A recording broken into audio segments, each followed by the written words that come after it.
Bismillahirrahmanirrahim. Assalamualaikum warahmatullahi wabarakatuh.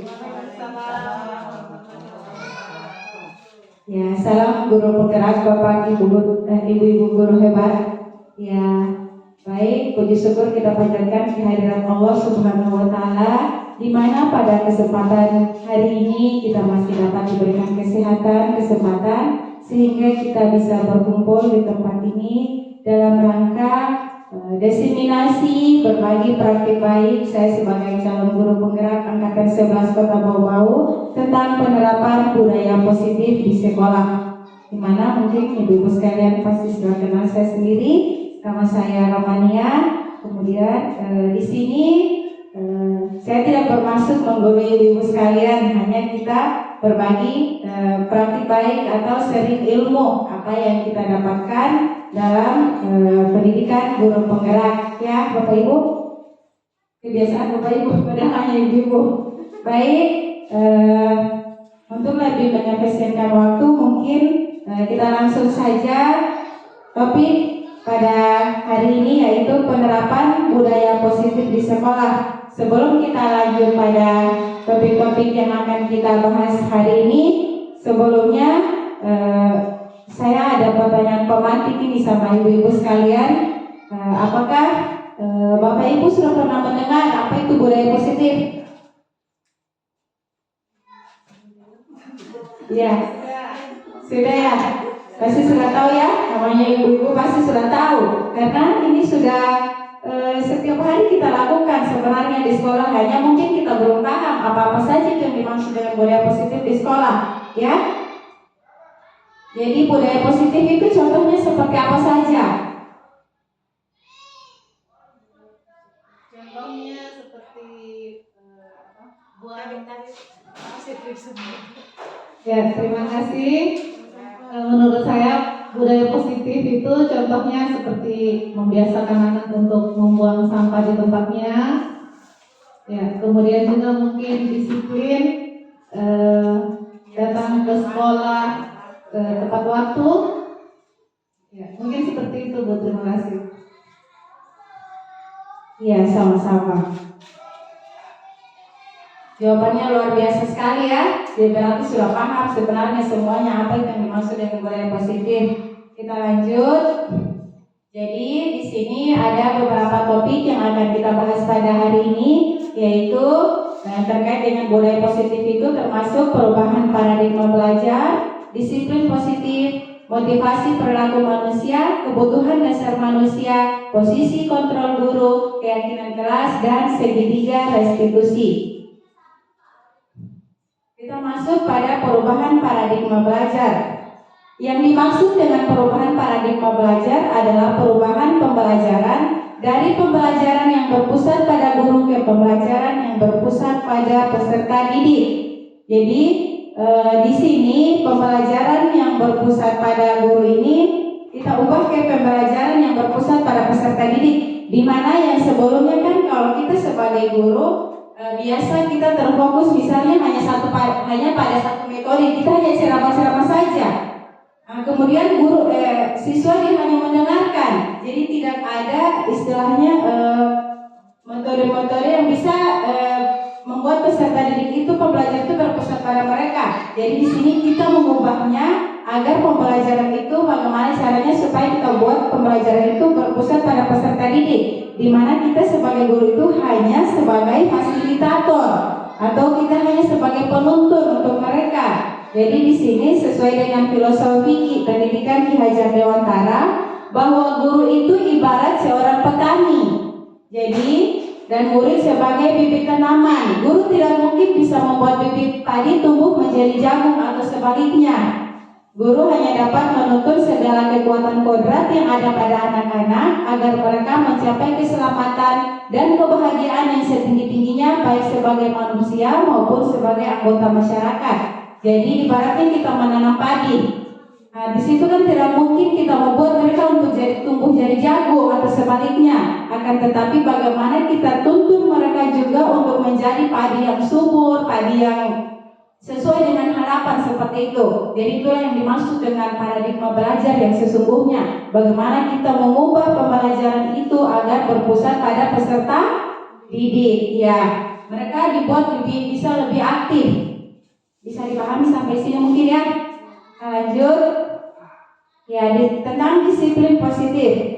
Budaya positif adalah seperti tadi yang disebutkan Ibu bahwa di sini termasuk pembiasaan-pembiasaan yang mengarahkan pada hal-hal yang dapat membawa kebahagiaan dan kenyamanan bersama demi tercapainya visi, misi, dan tujuan kelas atau sekolah.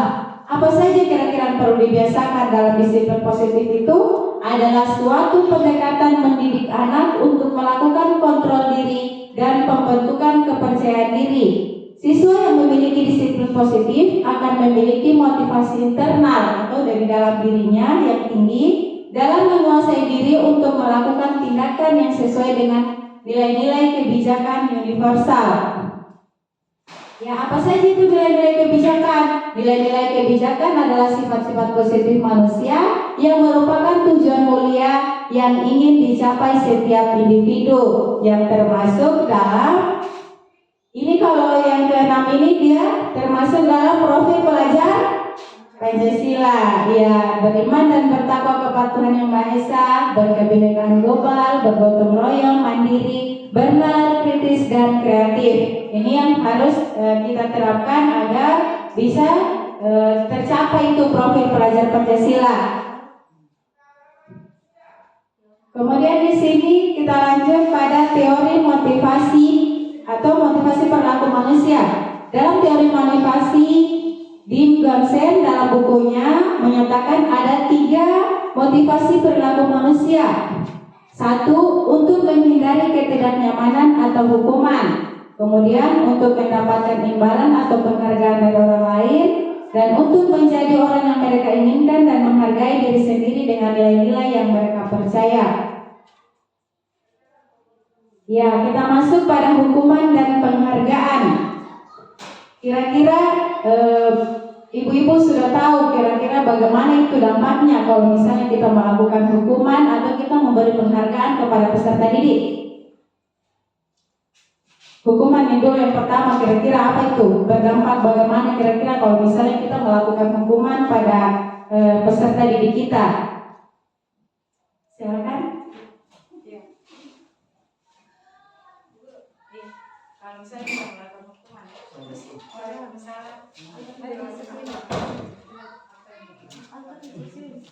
kalau kita misalnya kayak kita melakukan kita ada seorang siswa misalnya berbuat sesuatu yang kita tidak inginkan misalnya di sekolah itu, kira-kira kalau kita hukum apa yang terjadi, apa dampaknya sama anak itu? Terima kasih atas kesempatan yang kepada saya. Hukuman yang diberikan kepada anak didik apabila mereka pernah seperti pada saat kita berikan pekerjaan rumah, kebanyakan ada sebagian siswa yang tidak mengerjakannya. Tetapi kalau kita hukum, kita beri hukuman sekarang kan bukan lagi sepantasnya lah. Setidaknya mereka kalau dia tidak kerja mungkin kita kasih semangat, adakan pertanyaan kembali supaya mereka dia bisa paham apa yang kita berikan. Ya, luar biasa ya jawabannya. Ya, berarti kita sudah paham tentang bagaimana motivasi perilaku manusia. Jadi seperti apa yang disebutkan oleh Ibu tadi, bahwa sudah tidak sepantasnya bahwa kita akan memberikan hukuman. Di sini bukan hanya hukuman, bahkan penghargaan juga seperti itu. Yang tadinya mungkin kita rasa bahwa dengan kita memberikan penghargaan akan membangkitkan motivasi peserta didik itu, tapi setelah kita menyadarinya bahwa kita memberikan penghargaan itu sebenarnya juga akan mematikan kreativitas anak yang lain. Ketika kita harus memberikan satu penghargaan hanya untuk misalnya siswa yang berprestasi atau siswa yang kita anggap unggul di situ, yang seharusnya ketika kita memberikan penghargaan itu berikan kepada semuanya. Jangan kita memberikan hanya pada satu anak saja, karena di situ akan mematikan motivasi anak didik yang lain. Mereka merasa kayak terkecilkan. Nah, jadi di sini bukan hanya hukuman dan penghargaan juga masuk dalam itu. Jadi hukuman dan penghargaan itu adalah motivasi sementara yang dilakukan anak untuk melaksanakan kewajibannya. Jika ini terus-menerus diberikan, akan mematikan kreativitas dan motivasi sesungguhnya dalam diri anak. Sementara kita mengharapkan motivasi intrinsik tumbuh secara alamiah dari diri anak. Jadi bisa dipahami tadi ya, ketika kita melakukan dan memberikan sebuah penghargaan kepada anak, sebaiknya berikan penghargaan itu untuk seluruhnya. Jadi mereka bisa merasa motivasi intrinsik dari dalam dirinya itu tidak terkecilkan. Mereka bisa mendapatkan semangat atau motivasi dirinya sendiri dari apa yang kita berikan itu. Kita bisa memberikan penghargaan, tetapi tidak boleh satu-satu seperti itu tadi. Atau misalnya kita rasa bahwa ini siswanya unggul nih dalam kelas ini, kita harus berikan penghargaan biar yang lain bisa menjadi contoh. Padahal sebenarnya itu bisa mematikan itu tadi semangatnya yang lain. Mereka merasa bahwa oh dia hanya diberi penghargaan karena dia mungkin merasa seperti ini. Kita apa daya yang tak punya keunggulan misalnya seperti itu. Padahal masing-masing anak itu kan sudah punya keunggulan masing-masing, sudah punya bakat masing-masing. Hanya bagaimana kita guru mendorong bakat itu supaya bisa muncul. Mungkin seperti itu ya. Kita lanjut pada kebutuhan dasar manusia. Dalam budaya menerapkan budaya positif di sekolah, guru itu harus juga mengetahui apa yang menjadi kebutuhan dasar peserta didik kita. Di sini ada 5. Yang pertama, kebutuhan untuk bertahan hidup. Ada makan, kesehatan, biologis, kemudian dia merasa aman ketika berada dimanapun.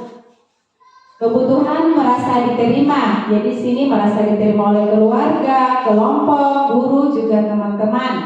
Dan kebutuhan akan kebebasan atau membuat pilihan. Kemudian kebutuhan dan kesenangan memasukkan kegiatan yang menyenangkan dalam kelas. Kita buat pembelajaran itu supaya kebutuhannya peserta didik itu dalam kelas dia merasa senang ketika kita bertemu dengan mereka. Jadi kita sebagai guru itu masuk dalam kelas itu, ketika dia melihat kita masuk, anak-anak itu menjadi semangat terus untuk belajar. Jangan kita buat pembelajaran itu menjadi menakutkan. Jadi baru lihat kita masuk saya depan pintu, oh guru sudah datang, apalagi kira-kira yang mau dilakukan, kan seperti itu. Nah biasa kan maksudnya bagaimana caranya kita sebagai guru bisa menempatkan kebutuhan-kebutuhan peserta didik ini agar bisa menjadi pembelajaran itu menjadi menyenangkan. Jadi ketika sudah dalam kelas senang, pasti dalam lingkungan sekolah itu budaya positifnya itu akan bagus. Nah, kemudian yang terakhir adalah kebutuhan akan penguasaan atau dikuasai kehebatannya dan tidak merasa terkontrol. Selanjutnya ini nih yang penting, posisi kontrol guru, di mana ada 5 posisi kontrol guru. Kira-kira Bapak Ibu masuk dalam posisi kontrol yang mana nih? Ada sebagai guru yang sebagai suka menghukum, guru yang suka membuat rasa bersalah kepada peserta didik, kemudian guru yang sebagai teman, sebagai pemantau dan juga sebagai manajer. Kira-kira Bapak Ibu guru sekalian masuk rasa-rasa dirinya masuk dalam mana ini? Dalam posisi kontrol yang mana? Kita sebagai guru. Mungkin Pak Samir, kira-kira masuk dalam posisi kontrol yang mana ini? Kalau kita dalam ketika berhadapan dengan peserta didik, atau misalnya saya berikan contoh, misalnya ada sebuah masalah kecil namanya dalam lingkungan sekolah ya. Kira-kira kalau kita menyelesaikan masalah itu, kita masuk dalam posisi yang mana itu? Ada misalnya sebuah kasus dalam sekolah ini kan namanya anak-anak kayak kemarin sempat ditemukan bahwa masih sementara mengajar atau belajar mereka sudah pergi main sampai ke laut sana. Kira-kira ketika kita sudah temukan kasus yang seperti itu, kita masuk dalam posisi yang mana dari kelima ini? Ya, atau misalnya seperti ini contoh kecilnya. Misalnya dia dalam sekolah itu kan sudah ada peraturan yang harus dipatuhi siswa ya. Misalnya setiap hari Senin, Selasa, Rabu itu dia harus memakai sepatu hitam dan tidak boleh warna lain. Ya, harus sepatu hitam. Dan ketika hari itu ada salah satu siswa yang memakai sepatu misalnya warna lain, kira-kira apa yang sebagai guru apa yang kamu lakukan? Di sini posisinya dalam posisi kontrolnya kamu sebagai guru itu, misalnya kamu jadi di mana nih dari yang kelima ini? Ya, coba silakan Pak Safir, mungkin bisa memberikan mengutarakan apa yang Sebenarnya kalau untuk masalah pertama mungkin kalau untuk kesalahan pertama mungkin masih ditoleransi. Tapi ketika seorang anak didik itu selalu berulang-ulang, kayaknya harus ada penghukuman. Iya. Begitu. ya mungkin ya terima kasih ya. Jadi tadi Katanya kalau sudah dilakukan berulang mungkin dilakukan hukuman ya. Ya, mari kita lihat satu-satu. Karena di sini sangat penting ini posisi kontrol guru. Ini berkaitan dengan diri kita sendiri sebagai pengajar. Karena pasti kita akan temukan banyak kasus atau banyak permasalahan dalam lingkungan sekolah itu. Apalagi kita dalam lingkup anak sekolah dasar yang memang notabene masih banyak sekali kita temukan itu hal-hal yang di luar kesadaran kita, banyak sekali masalah-masalah siswa yang kita dapatkan. Dan mungkin bisa jadi kita tidak bisa kontrol emosi. Pasti seperti itu. Kita tidak bisa mengontrol. Jadi banyaklah di situ mungkin kita langsung menghukum atau mungkin kita bisa membuat siswa itu merasa bersalah. Mungkin seperti itu atau jadi bisa kita selesaikan sebagai teman. Ya, kita lihat di sini posisi penghukum. Nah, posisi penghukum di sini kita harus tahu dulu bahwa seperti apa itu kita menghukum. Pertama, kita berbicara dengan nada tinggi. Jadi suaranya kita langsung panggil, "Hai, kamu sini. Apa tadi yang kamu lakukan?" Secara tidak langsung itu sudah kita menghardik atau dan kita menunjuk-nunjuk siswa. Jadi siswa itu dia baru berbicara sudah gemetar di tempat berdirinya. Karena ya baik, maksudnya hukuman itu kan tidak berupa fisik maupun psikis, tapi dari kita nada suaranya kita saja itu sudah termasuk sebagai penghukum.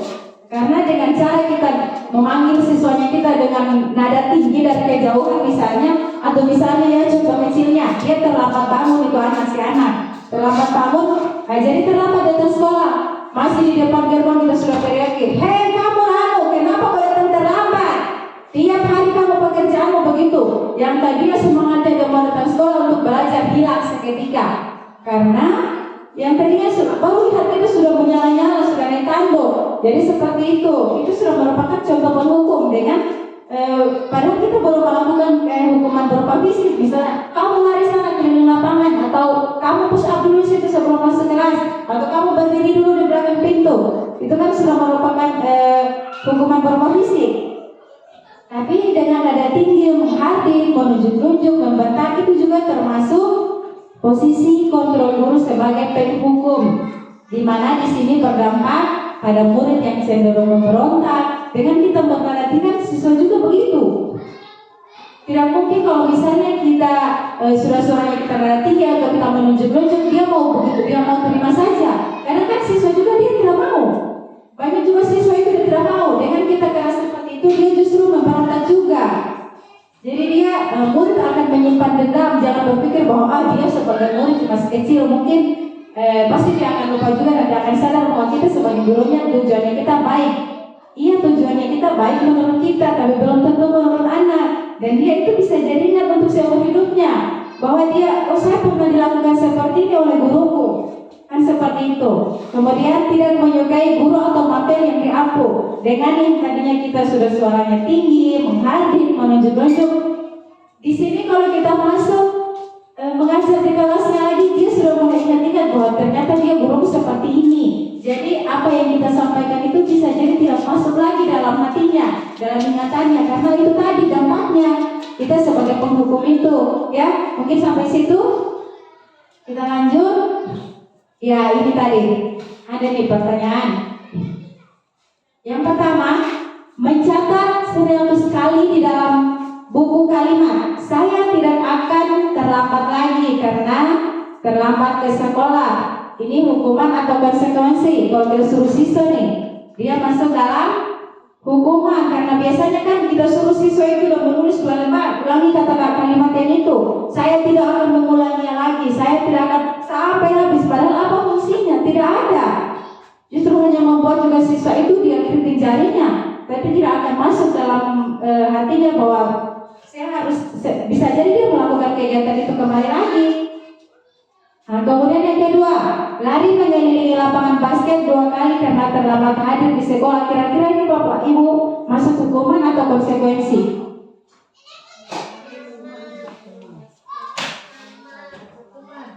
Iya, hukuman ya. Ya, kemudian murid diminta untuk push up 15 kali karena tidak menggunakan masker ke sekolah. Kira-kira hukuman atau konsekuensi? Murid diminta push up nih 15 kali.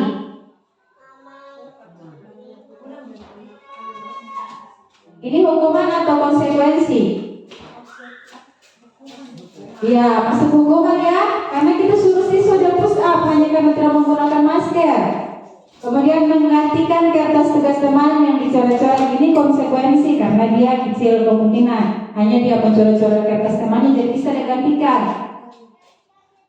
Berikutnya, membersihkan tumpahan air di meja tulis karena tersenggol pada saat belajar. Ini masuk hukuman atau konsekuensi? Ya, konsekuensi ya, karena hanya membersihkan. Meminta murid tidak mengenakan sepatu seharian di sekolah karena tidak mengenakan sepatu hitam, seperti tadi.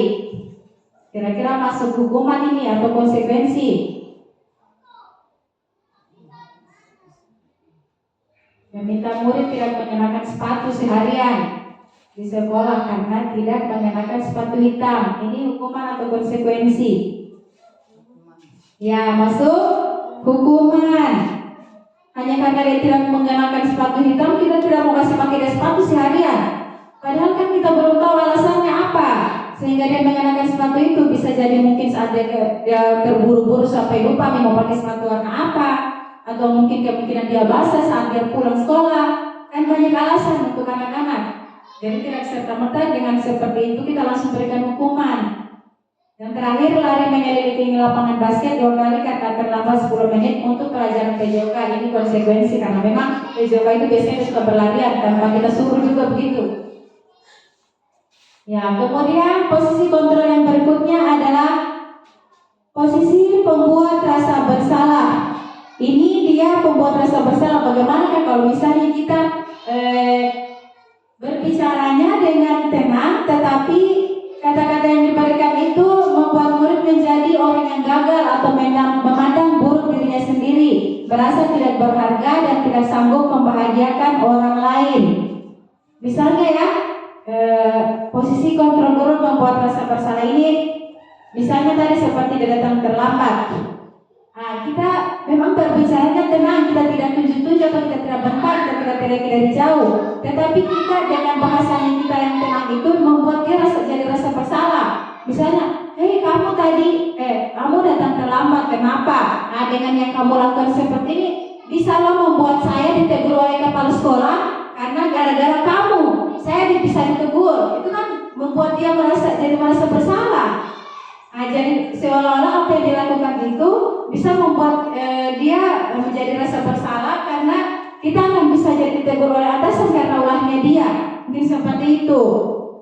Jadi ini dampaknya murid akan merasa bersalah dan akan menyimpan emosi negatif itu dalam dirinya. Kemudian murid akan merasa rendah diri. Lanjut, posisi kontrol guru yang ketiga adalah posisi sebagai teman. Suara guru ramah, cenderung bersenda gurau, akrab, murid akan senang, aman dan akrab dengan guru. Identitas yang tercipta adalah identitas sukses, namun masih dorongan eksternal. Ya, dengan teman ini mungkin sebenarnya kita merasa bahwa kita akrab sama siswa ya, kita bisa anggap mereka juga sebagai teman. Akan tetapi ini akan berdampak juga, murid akan ketergantungan pada guru tertentu karena dia merasa kita sebagai temannya, dia akan ketergantungan juga dengan kita. Jadi sebaiknya maksudnya agak kurang baik juga ya kalau misalnya kita dengan siswa itu kita anggap juga sebagai teman. Karena murid akan berperilaku baik hanya pada orang-orang tertentu. Misalnya kita nih sebagai guru, kita anggap dia sebagai teman. Jadi yang lain itu dia ketika dia tidak diperlakukan seperti itu, dia hanya baiknya sama kita saja juga. Itu juga sudah tidak baik sebenarnya. Kemudian posisi pemantau atau monitor. Guru memiliki bahasa tubuh dan ekspresi wajah yang datar dan cenderung formal. Kita tahu kan sebagai pemantau bagaimana atau monitor? Misalnya kalau ada siswa yang datang, kemudian kita hanya datang lihat seperti itu kan, kita secara tidak langsung sudah memantau atau memonitor keadaannya. Jadi siswa di situ guru mengandalkan perhitungan untuk mengontrol murid. Guru mengarahkan murid berdasarkan peraturan atau konsekuensi. Kita memantau di sini misalnya ada kesalahan pakaian yang digunakan atau yang terlambat, kita hanya gunakan peraturan yang tadi. Misalnya kita langsung hukum atau kita berikan konsekuensi. Di sini juga berdampak pada murid akan menghitung konsekuensi dan hadiah tanpa memahami sepenuhnya nilai kebijakan yang dituju. Kemudian murid tidak sepenuhnya mandiri. Karena itu tadi kita hanya mengandalkan itu tadi peraturan atau konsekuensi. Yang terakhir, posisi kontrol guru sebagai manajer. Guru bersuara netral, tidak emosional dan tidak terlalu ramah dan tidak bernada tinggi. Guru membimbing murid untuk memecahkan masalahnya secara mandiri. Jadi di sini posisi manajer ini adalah posisi kontrol yang disarankan untuk membimbing murid memiliki disiplin positif, yaitu murid yang mandiri, bertanggung jawab dan dapat memecahkan masalah-masalah. Tujuan posisi manajer ini adalah agar murid berefleksi atas tindakannya. Guru dengan tulus memberikan pertanyaan-pertanyaan bermakna sehingga membuat murid belajar dari kesalahannya dan mencari sebuah solusi untuk menyelesaikannya. Ya, jadi kita sebagai guru dari 5 posisi kontrol tadi, posisi manajer inilah yang paling baik diterapkan untuk ketika kita berada dengan di hadapan siswa. Bahkan tidak sebenarnya posisi kontrol guru ini tidak hanya juga ketika kita berhadapan dengan peserta didik, tetapi bisa juga dilakukan dengan anak sendiri. Jadi posisi yang paling baik untuk kita ambil dari kelima posisi tadi itu adalah posisi manajer, di mana kita bisa menyelesaikan itu dengan netral, kemudian tidak emosional. Pokoknya kita bagaimana kan dalam sebuah perusahaan itu ada manajer, dan di situ dia sudah ada langkah-langkahnya bagaimana kita menyelesaikan sebuah permasalahan itu dengan baik. Lanjut pada topik berikutnya, kesepakatan kelas atau keyakinan kelas. Kira-kira di kelas masing-masing sudah ada belum yang buat kesepakatan kelas ini?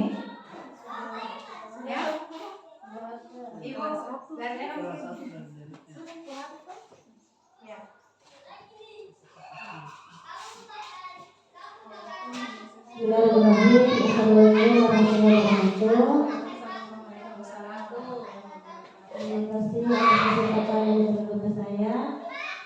Kalau saya adalah sekarang di kelas 1, saya sudah memulainya. Misalnya seperti kalau kelas 1 itu kalau kita hadapi kan mereka kan kebanyakan lari, tergantung temannya. Jadi saya terapkan di kelas apabila ada temannya yang berkeliaran apa hukumannya, kita kasih hukuman. Maksudnya kasih semacam iya, konsekuensi tadi. iya. Terus kalau teman tadi Iya. konsekuensi karena sudah sepakat bersama. Iya, bersama. Misalnya di dalam kelas teman-temannya pasti ada yang kaku, misalnya sementara duduk, temannya datang dari belakang bisa tarik jilbabnya temannya. Itu saja. Oke. Assalamualaikum warahmatullahi wabarakatuh. Waalaikumsalam warahmatullahi wabarakatuh. Ya, terima kasih. Berarti sudah ada ya semua kelas, sudah ada kesepakatan kelasnya atau keyakinan kelasnya. Ya, kita harus tahu dulu ini kesepakatan kelas. Salah satu penerapan disiplin yang secara terus-menerus yang mengacu pada nilai-nilai kebajikan yang dapat menciptakan budaya positif adalah dengan membangun atau menyusun kesepakatan atau keyakinan kelas. di mana kesepakatan ini disusun dan dikembangkan secara bersama-sama antara guru dan murid. Di dalamnya berisi beberapa aturan untuk membantu guru dan murid bekerja sama membentuk kegiatan belajar mengajar yang efektif. Kesepakatan kelas juga tidak hanya berisi harapan guru terhadap murid, tetapi juga harapan murid terhadap guru, serta harapan guru dan murid terhadap proses pembelajaran yang berlangsung.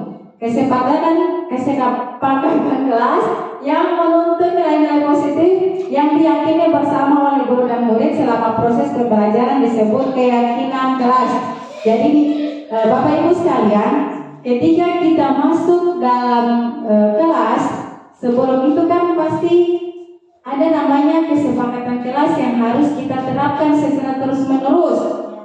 Misalnya, contoh ya, salah satunya kesepakatan kelas yang bertugas piket setiap hari harus menyapu sebelum gurunya masuk. Kemudian apalagi yang berikutnya, kita tanya itu sama anak-anak, kira-kira kesepakatan kelas apalagi yang anak-anak sekalian inginkan supaya pelajaran kita ini lebih baik, lebih menyenangkan, kemudian terasa aman, nyaman. Kemudian apalagi misalnya tidak boleh terlambat, harus masuk tepat waktu. Kemudian apalagi biarkan anak-anak itu disebutkan sesuai keinginannya. Kita tanyakan saja sama anak-anak bahwa apa yang mereka kira-kira yang perlu disepakati dalam kelas itu. Misalnya tidak boleh kalau gurunya lagi berbicara, anak-anak harus diam. Kemudian kalau ada tugas yang diberikan saat itu harus dikerjakan saat itu juga. Apalagi kira-kira kesepakatan yang baik untuk di kelasnya kita supaya belajarnya kita terasa nyaman, terasa tenang. Nanti kita itu kan dengan sendirinya anak-anak akan menyebutkan kesepakatan apa yang mereka inginkan. Kemudian kita sepakati bersama antara guru dan murid, itu maka akan jadilah sebuah kesepakatan kelas. Sampai di sini sudah cukup ya untuk kesepakatan. Ya, di sini dalam kesepakatan kelas itu juga ada langkah-langkahnya untuk merumuskan. Seperti tadi itu, guru meminta semua murid untuk menuliskan apa saja yang perlu disepakati, mencatat semua usulan, menyusun keyakinan kelas sesuai prosedur. Kemudian keyakinan kelas ini tidak boleh terlalu banyak.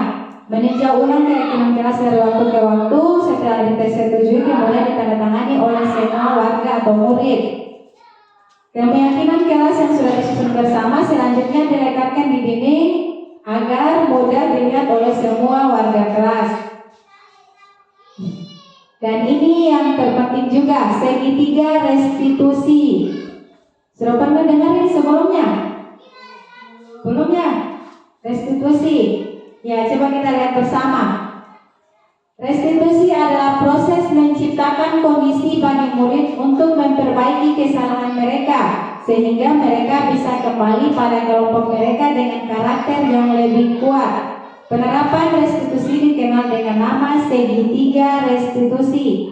Jadi segitiga restitusi adalah proses dialog yang dijalankan guru atau orang tua agar menghasilkan murid yang mandiri dan bertanggung jawab. Sebenarnya Bapak Ibu sekalian, segitiga restitusi ini sudah sering dilakukan dalam kehidupan sehari-hari, bahkan selalu itu dilakukan, hanya mungkin baru tahu namanya bahwa yang saya lakukan ini ternyata segitiga restitusi.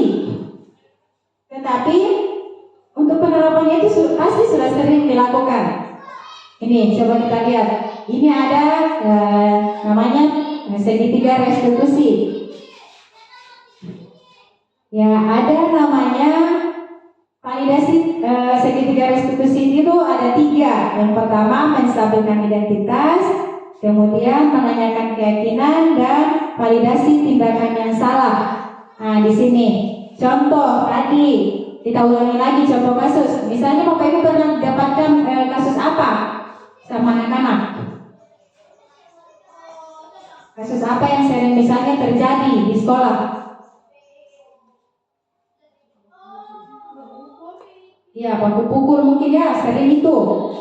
Apalagi kira-kira dengan baku pukul itu apakah tidak langsung maksudnya caranya Bapak Ibu menyelesaikan itu kira-kira dengan cara apa?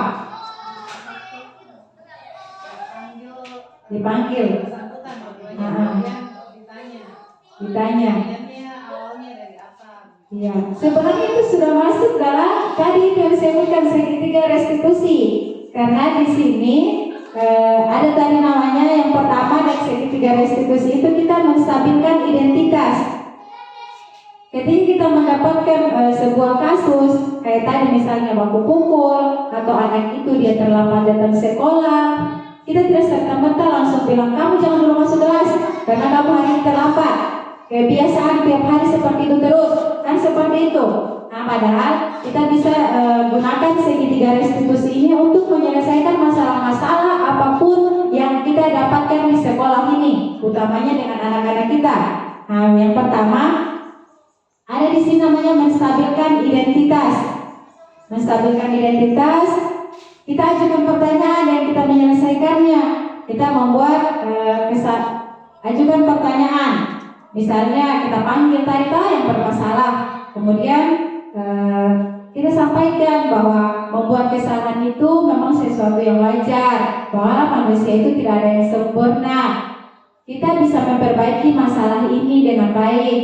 Saya tidak menanyakan kesalahannya, tapi fokus memperbaiki masalah ini. Jadi tujuan kita menstabilkan, bagaimana caranya kita stabil dan jangan kita justru kita memojokkan itu peserta didik. Tapi bagaimana kita menstabilkan dulu identitas itu supaya siswa kita atau anak kita itu bisa terbuka. Jadi masalah itu bisa terselesaikan dan kita bisa dapatkan solusinya dari masalah itu. Kemudian apakah saat ini kamu tengah menjadi orang yang baik untuk dirimu sendiri? Dengan pertanyaan-pertanyaan seperti ini, maka siswa dengan sendirinya akan menjawab pertanyaan ini dengan baik. Kemudian validasi tindakan yang salah. Berdasarkan prinsip setiap perilaku ini guru untuk validasi tindakan yang salah ini, misalnya tadi dia melakukan kesalahan itu ya, terlambat atau baku pukul itu, kita panggil juga, baru kita sampaikan bahwa kamu bisa saja bertindak lebih gegabah dari ini. Kemudian kamu bukan melakukannya tanpa satu alasan kan? Pasti seperti itu. Pasti kamu melakukan, misalnya kamu datang terlambat pasti ada alasannya kenapa kira-kira. Kan seperti itu. Ya, jadi kamu melakukannya karena misalnya kamu bisa mungkin kamu bisa mempelajari suatu perilaku yang baru lebih baik. Bersediakah kamu memperbaikinya? Mungkin seperti itu. Itu namanya validasi tindakan yang salah. Dan yang terakhir kita harus menanyakan keyakinan. Setelah kita sudah stabilkan identitas, kita sudah validasi tindakan yang salah, kita harus tanyakan keyakinan. Nah, seperti dia terlambat atau dia baku pukul, kamu sudah tahu kan kesepakatan kelas apa yang sudah kita buat, bahwa kita tidak boleh datang terlambat, kemudian kita tidak boleh baku pukul. Itu kan sudah masuk dalam menanyakan keyakinan. Jadi dengan sendirinya anak-anak itu bisa bertanggung jawab. Dan kemudian kita sudah bisa ajarkan mereka bahwa ternyata seperti ini itu yang kita lakukan itu tidak baik. Kita tanyakan sama siswa bahwa kira-kira bisa tidak kamu terapkan ini, nilai-nilai apa yang sudah kita sepakati. Kemudian kamu ingin menjadi orang yang seperti apa. Seperti itu agar siswa itu bisa terbuka dengan sendirinya. Ya, untuk segitiga restitusi tadi seperti itu. Kemudian ya ternyata sudah habis ya, sudah dirasa. Ya, jadi dengan memahami ketiga struktur penerapan segitiga restitusi itu, diharapkan guru dapat menerapkan posisinya sebagai manajer yang tadi 5 posisi kontrol guru ya, dengan mengajukan pertanyaan-pertanyaan bermakna yang dapat membuat murid percaya diri, mandiri, dan bertanggung jawab. Jadi seperti itu Bapak Ibu Guru. Terima kasih, salam guru penggerak. Jadi itulah tadi budaya-budaya positif di sekolah yang harus kita terapkan dalam kehidupan sehari-hari, tidak hanya di sekolah tapi dimanapun kita berada. Baik, terima kasih Bapak Ibu Guru hebat atas waktunya untuk kita untuk mendengarkan praktik baik apa yang saya lakukan hari ini. Semoga apa yang disampaikan hari ini bisa bermanfaat bagi Bapak Ibu Guru sekalian dan juga bisa kita sama-sama terapkan di sekolah kita untuk kemajuan sekolah kita kita menjadi lebih baik. Terima kasih. Saya tutup dengan ucapan billahi taufiq wal hidayah. Wassalamualaikum warahmatullahi wabarakatuh.